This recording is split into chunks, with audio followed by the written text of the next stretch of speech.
Major functions of the prosecution. First one is charging. Ito yung charging, pagsasampa ng kaso. Deciding whether individuals should be brought before the bar of justice and to what criminal charge or charges they should answer.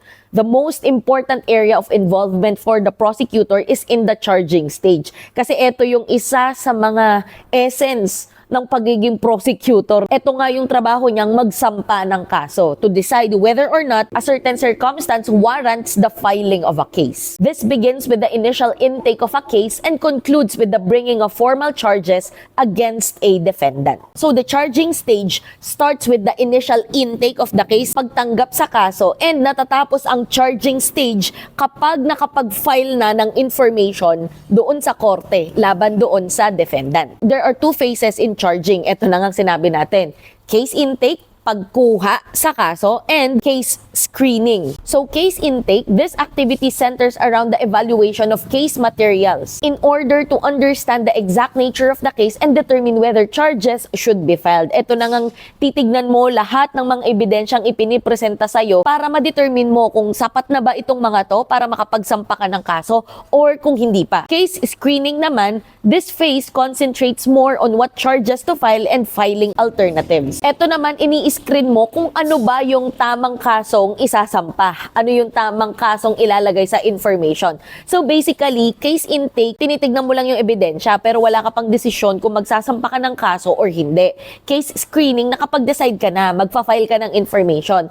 Ang tinitignan mo na lang kung ano yung case na ilalagay mo doon sa information. Another function of the prosecution is trial advocacy, representing the state in criminal trials and to present the case to the judge. So, eto nga yung sinasabi ko noon na ang prosecutor ang parang abogado ni people of the Philippines. Siya ang nagre-represent ng state sa trial. Siya ang nagre-represent ng victim sa trial. This falls under the adjudication stage of the criminal justice process. Prosecutors are expected to prepare their cases well enough before presenting it to the court. Of course, syempre, dahil nga siya ang abogado ni people of the Philippines, ni state at ni victim, kailangan mapaghandaan niya ito ng maayos. They are also expected to present their evidence, witnesses, and arguments in a fair and effective manner in the courtroom. So what are the activities of the prosecution during the adjudication stage? Number one is arraignment. Arraignment is when the judge asks the defendant whether he pleads guilty or not guilty. Ito pa yung bago ang buong trial,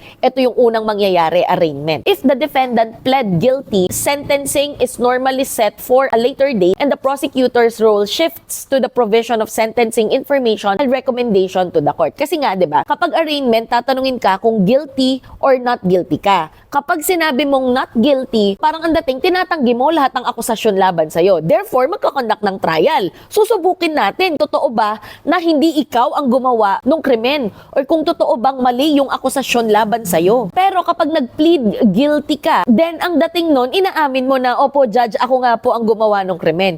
So wala nang trial, wala na tayong susubukin kasi una pa lang nag-plead guilty ka na, sinabi mo nang guilty ka. Ikaw na yung naghatol sa sarili mo.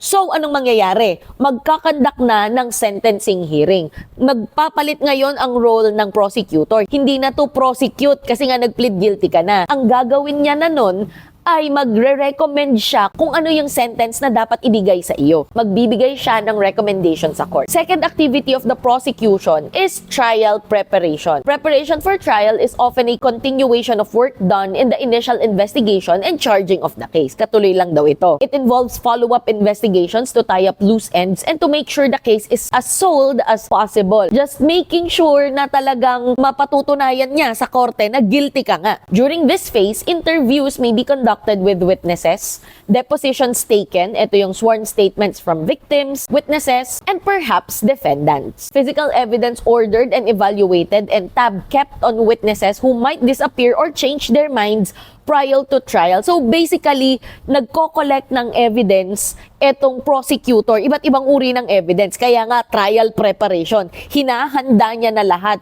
Inaalam niya kung nasaan yung mga witnesses, yung mga papatawag nila. Kasi baka mawala sila, masisira yung strategy ng prosecutor. Kaya dapat alam niya kung nasaan silang lahat. Alam niya kung saan gagamitin yung mga ebidensya. Alam niya kung nasaan tong mga ebidensyang ito. Prosecutors are assisted in the investigation by police investigators in charge of the case. So there is constant coordination, cooperation, and communication with the law enforcers, specifically the investigator on case. And the number 3 na activity ng prosecutor during the adjudication stage is the actual trial activities. So the prosecutor has a major role to play in this phase of the process. It concerns witness management, filing of motions or requests, preparation of the case, presentation of evidence, examination and cross-examination of witnesses, and presenting arguments. So basically, ito na yung nasa korte na.